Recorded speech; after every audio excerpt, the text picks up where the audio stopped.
the number one truth, really, that is important, as far as I see it, is to know oneself, to know who we truly are. Or some people will call it, I want to know God, or I want to know Goddess, or that, or Source, whatever word we want to label it with. But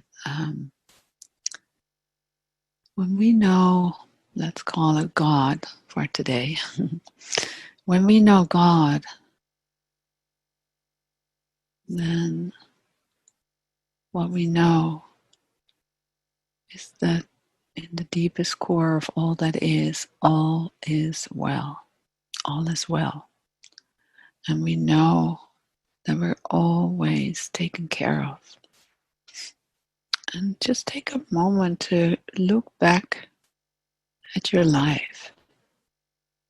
And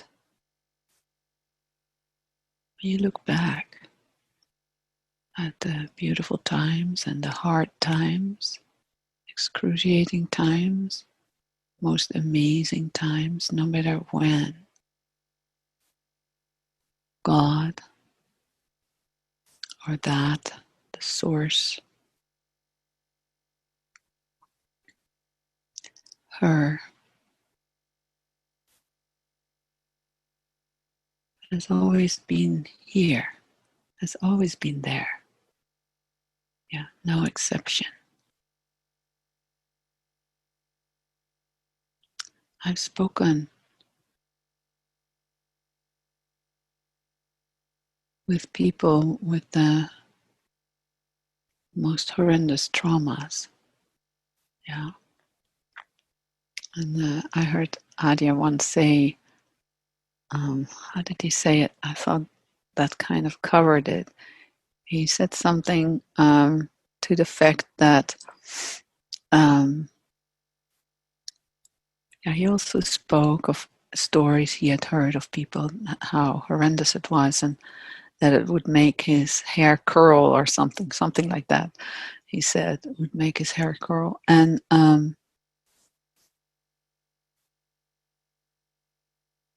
what I have noticed, no matter how horrendous or how amazing the past has been or life has been, something got them through. That in the midst of that truly incomprehensible hardship, incomprehensible pain and suffering, yes, there were times of disconnection, of course, and still there was something that got them through. From some people I hear it was the Great Mother or Mother Mary. From others I hear it's Jesus, that they knew Jesus was there. Or from other people I hear it was a being. There was a being in the room that was always there, no matter how hard it was. And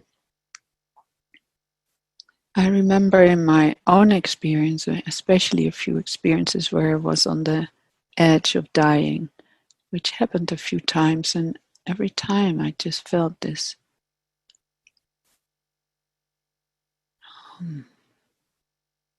incredibly loving blanket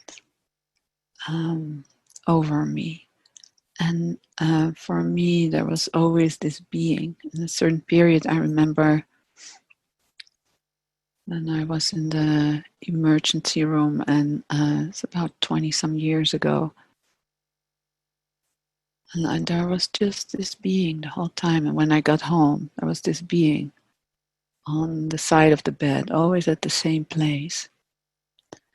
And there are all the different expressions of spirit, of God, of her, that help us to get through, to know we're always taken care of, no matter how hard, no matter how beautiful. It's steady, it's always here. It's truly who and what we are when we more deeply start realizing that. And what we are has 10 trillion billion over the top infinite expressions, that we can receive it and experience that. And this morning I was sitting and I was again amazed how taken care I feel, how I always had food, and money. It's not that I'm stinking rich. There were periods of time that I didn't really have anything. And still then I was taken care of. To me, that is just so mysterious and in a way also so natural. It's so natural. Life provides, always. When you I imagine some of you growing gardens and your own vegetables, and when you grow a garden, it's just amazing that you just put a seed in the ground and there comes at some point a little sprout out of it. And the more you connect with the plants and you touch the leaves and you talk with them, the more they grow. And to me, it's just the most magical thing. Here in the garden, we have passion fruit. And you can see how this bush or leafy plant against the fence, there's these big passion fruits are growing, and you can feel the radiance.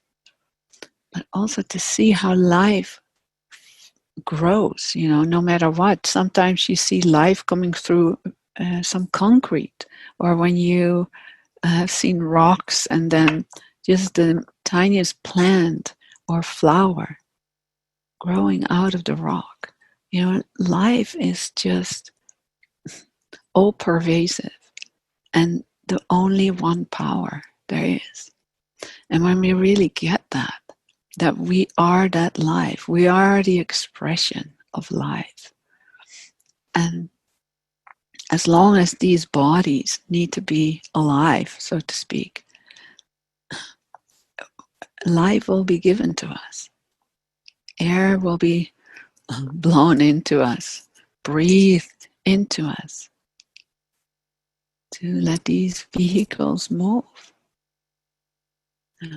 It's quite magical to realize and how this whole organism works. We don't have to think, I need to have my stomach working, or I hope my heart keeps pounding and beating, and the lungs working, etc. We don't have to think about it. At some point it will stop. That's for sure for all of us. And we just don't know when, unless we are guided from within, that it's being shown to us. And so we have this amazing life given to us, these amazing bodies given to us.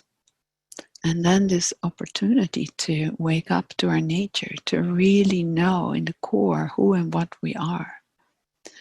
And when we realize that, then there's the opportunity to realize that we are the creators of our lives.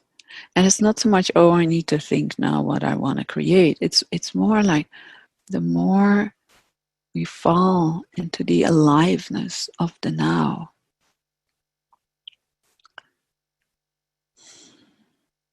I don't even have to say of the now. It's just when we truly taste aliveness, even when we're very, very tired. Like yesterday, I was very, very tired, and I still can feel this aliveness, even though I'm knocked out and laying around. So there's something that keeps us going, if we think about it or not. Something that gets us through, no matter what. And the more we connect with that, the more this life, no matter what happens on the screen, becomes so precious. Now we're so cared for and provided for, because we always are. We always are.